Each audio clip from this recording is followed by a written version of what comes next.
নমস্কার বন্ধুরা, আপনাদের সবাইকে সীমা রান্নাঘরে স্বাগত।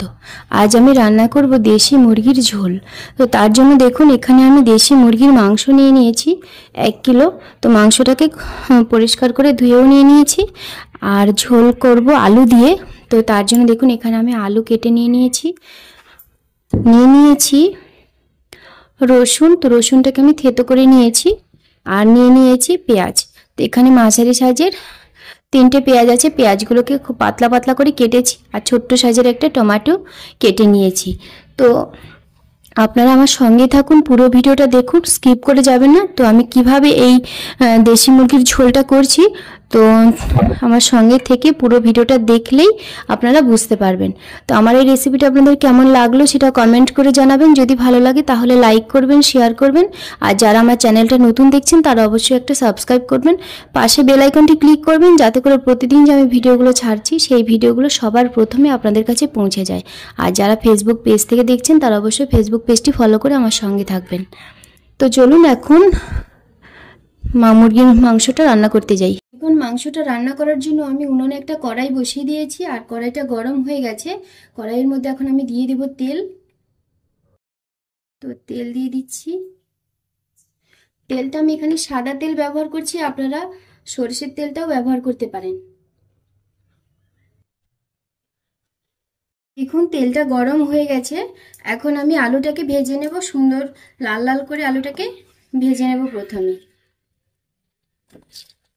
সমস্ত আলুগুলো আমি দিয়ে দিয়েছি। এখন দিয়ে দেবো সামান্য একটু নুন আর একটু হলুদ গুঁড়ো।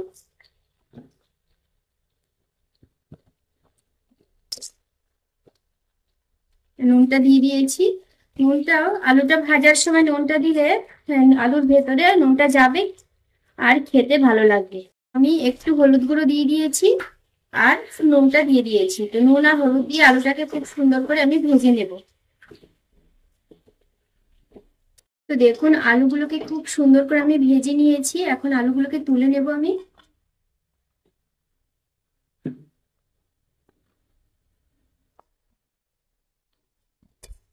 আলুগুলো ভেজে তুলে নিয়েছি। তো আলু তুলে নেওয়ার পরে কড়াইতে তেল রয়েছে, সেই তেলের মধ্যে আমি দিয়ে দেব ফোড়ন। তো প্রথমে দিয়ে দেব 2টো শুকনো লঙ্কা, দিয়ে দেব তেজপাতা, আর দিয়ে দেবো একটু জিরে, গোটা জিরে, দারচিনি স্টিক 2-3টে, আর 3টে এলাচ। তো এলাচ 3টেকে একটু ফাটিয়ে দিতে হবে মুখটা। তো গোটা মশলাটাকে একটু হালকা করে ভেজে নিতে হবে। ভাজার পরে খুব সুন্দর একটা গন্ধ ছাড়বে। তো মশলাটা থেকে খুব সুন্দর একটা গন্ধ ছেড়ে দিয়েছে। এখন আমি দিয়ে দেবো ওর মধ্যে থেতো করে রাখা রসুন। রসুনগুলোকে দিয়ে হালকা করে একটু নেড়ে চেড়ে দিয়ে দেবো আমি কেটে রেখেছিলাম পেঁয়াজগুলোকে। পেঁয়াজগুলো দিয়ে একটু নেড়ে চেড়ে পেঁয়াজটাকে হালকা লাল লাল করে ভেজে নেব। দেখুন পেঁয়াজটাকে আমি খুব হালকা করে ভেজেছি, খুব কড়া করে ভাজিনি। এই অবস্থাতে এখন আমি দিয়ে দেব কেটে রেখেছিলাম যে টমেটোটাকে, আর দিয়ে দেব নুনটা স্বাদ মতো দিতে হবে। তো এখানে আমি 2 চামচের থেকে একটু বেশি নুনটা দিয়েছি। আর দিয়ে দেব হলুদ গুঁড়ো। হলুদ গুঁড়োটা প্রয়োজন মতো দিতে হবে। দিয়ে দেব লঙ্কা গুঁড়ো। তো এখন আমি দিয়ে দিচ্ছি লঙ্কার গুঁড়ো। লঙ্কার গুঁড়োটা একটু বেশি দেব, কারণ দেশি মুরগির মাংসটা একটু ঝাল ঝাল হলেই খেতে কিন্তু ভালো লাগে, সেই জন্য ঝালটা একটু বেশি দেব। তবে হ্যাঁ, ঝালটা আপনারা আপনাদের প্রয়োজন মতো দেবেন, যে যেমন ঝাল পছন্দ করবেন সেরকম দেবেন। আর দিয়ে দেব সামান্য একটু জিরের গুঁড়ো। এখন কিন্তু গ্যাসের ফ্লেমটা একদম কম করে দিতে হবে। তো জিরের গুঁড়োটা আমি খুব সামান্য দিয়েছি, ছোট চামচে 1.5 চামচ পরিমাণ জিরের গুঁড়ো দিয়েছি। আর দিয়ে দেব আদা বাটা। তো এখানে আমি 1.5 ইঞ্চি মতো আদাকে বেটে নিয়েছিলাম, সেই আদা বাটা দিয়ে দিচ্ছি। তো এই সমস্ত মশলাটাকে আমি ভালো করে একটু কষিয়ে নেব তেলের মধ্যে। মশলাটার মধ্যে আমি একটু সামান্য জল দিয়ে দেব। জলটুকু দেব এই কারণে, আমি যে গুঁড়ো মশলাগুলো দিয়েছি, গুঁড়ো মশলাগুলো যেন পুড়ে না যায়, সেই জন্য আমি সামান্য জল দিয়ে দিয়েছি। এখন গ্যাসের ফ্লেমটা মিডিয়ামে রেখে এই মশলাটাকে ভালো করে কষিয়ে নেব আমি।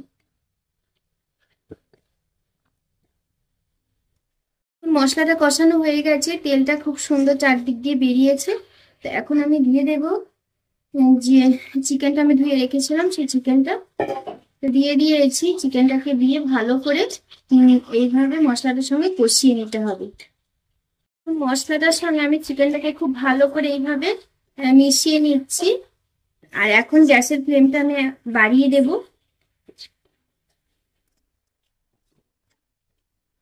দিয়ে খুব সুন্দর করে কষিয়ে নিতে হবে, অল্প অল্প করে জল দিতে হবে আর চিকেনটাকে ভালো করে কষিয়ে নিতে হবে। এর মধ্যে দিয়ে দেবো আমি সামান্য একটু কেওড়ার জল।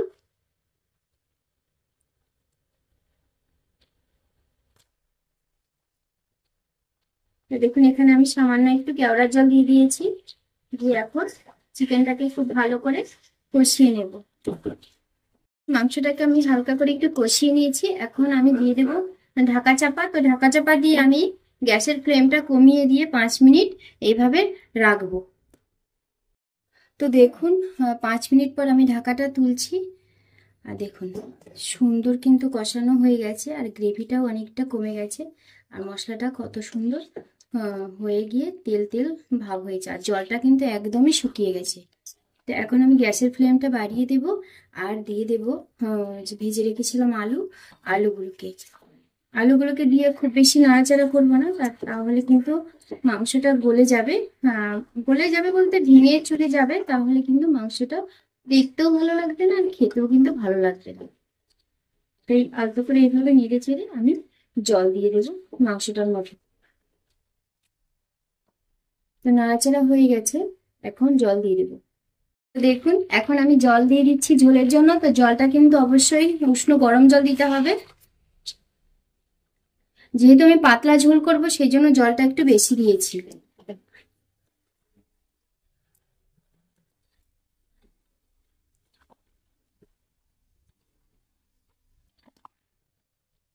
তো এতটা ঝোল আমি রাখবো, তার জন্য আমাকে আরো একটু জল দিতে হবে। পুরো জলটা দিয়ে দিয়েছি।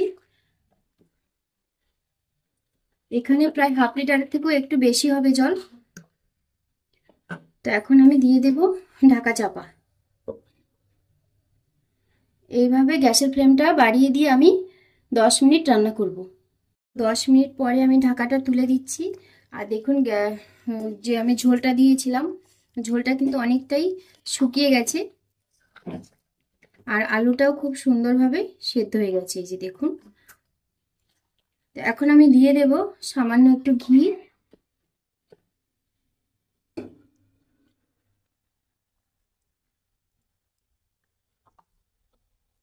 1 চামচ পরিমাণ ঘি দিয়েছি। আর নামিয়ে দেব এখন আমি তরকারিটাকে, মাংসর তরকারিটাকে নামিয়ে দেওয়ার আগে দিয়ে দেব গরম মশলার গুঁড়ো।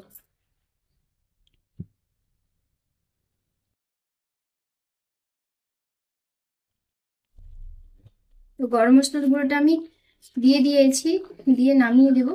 তো আমার এই রেসিপিটা কেমন লাগলো সেটা অবশ্যই কমেন্ট করে জানাবেন। যদি ভালো লাগে তাহলে লাইক করবেন, শেয়ার করবেন, আর আমার চ্যানেলটা যারা নতুন দেখছেন তারা অবশ্যই সাবস্ক্রাইব করবেন। পাশে বেল আইকনটি ক্লিক করবেন, যাতে করে প্রতিদিন যে আমি ভিডিওগুলো ছাড়ছি সেই ভিডিওগুলো সবার প্রথমে আপনাদের কাছে পৌঁছে যায়। আর যারা ফেসবুক পেজ থেকে দেখছেন অবশ্যই ফেসবুক পেজটি ফলো করে আমার সঙ্গে থাকবেন।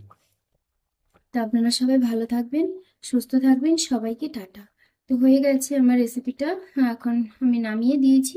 আর নামিয়ে গরম গরম ভাতের সঙ্গে আমি পরিবেশন করব। আপনারা ভাতের সঙ্গেও খেতে পারবেন, আবার রুটি, পরোটা, এমনকি ফ্রাইড রাইস, পোলাও সব কিছুর সঙ্গে খেতে পারবেন। তো আপনারা সবাই ভালো থাকবেন।